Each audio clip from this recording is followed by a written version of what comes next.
Yes, bwana mambo vipi? Ni Mr. Analyst Online Media. Bwana leo tupige story kidogo kuhusiana na mpira kama kawaida. Bwana, mada kubwa hapa ni kuhusiana na sakata ambalo linaendelea pale Msimbazi Simba. Hii ni baina ya mwekezaji mkuu Mohamed Dewji Mo pamoja na mdhamini mkuu wa Simba.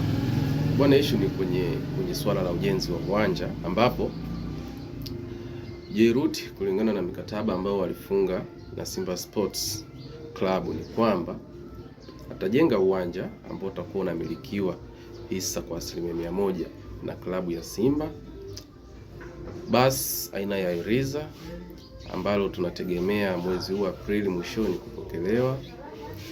Halafu atakuwa anasajili player mmoja kila msimu.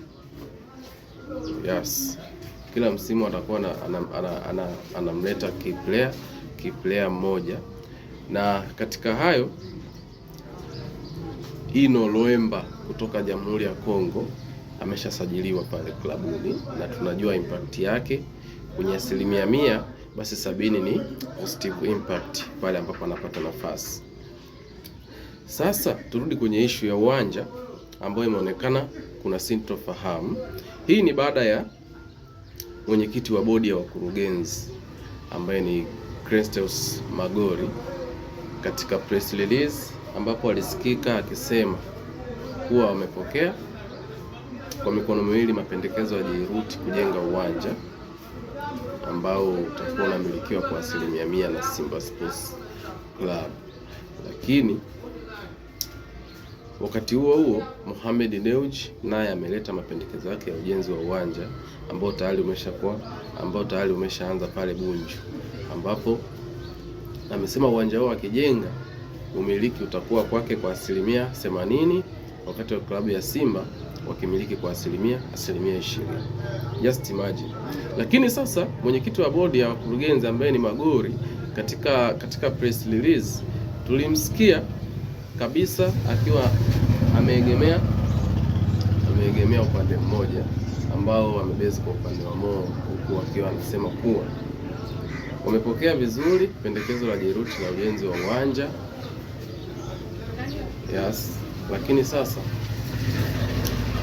wapo katika mchakato wa kujadili, wanafanya mchakato wa kujadili huo ujenzi wa uwanja ili waangalie namna gani itawezekana.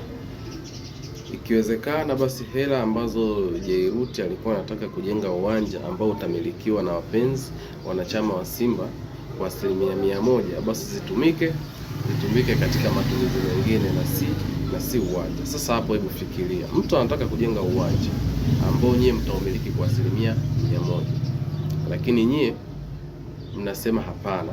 Alafu mnataka mtu ambaye atajenga uwanja nyie mmiliki kwa hisa 20% ajenge, alafu pesa hizi za uwanja ambao nyie mngeumiliki wote kwa 100% mfanye matumizi mengine. Just imagine, mnataka kujadili kitu gani? Totally ukitazama waziwazi unaona kabisa ni kuwa Jairuti anakamilisha mikataba, kwa sababu ni vitu ambavyo vipo katika maandishi kuwa nitajenga uwanja wa klabu ambao utamilikiwa na timu. Alafu leo akiwa katika mchakato wa kukamilisha majukumu yake ambayo tayari mlishakubaliana, mnasema tutakaa tunajadili. Sijui mnaona, kwa ukifikiria waziwazi unaona kabisa hapa kuna sintofahamu. Sasa imebezi katika kulindana. Hapa tunalinda upigaji, kwa sababu haiwezekani mtu ambaye atamiliki kitu kwa 100% basi nyewe mnamuona yuko sahihi, alafu huyu ambaye anataka kujenga kitu ambacho nyewe mtamiliki kwa 100% nyingi hayuko sahihi. Hapo tayari unaona kama tunaweza kujua kuwa magoli ni pandikize la Mohamed Dewji, na tunamuona kabisa akiwa anatetea upande wake.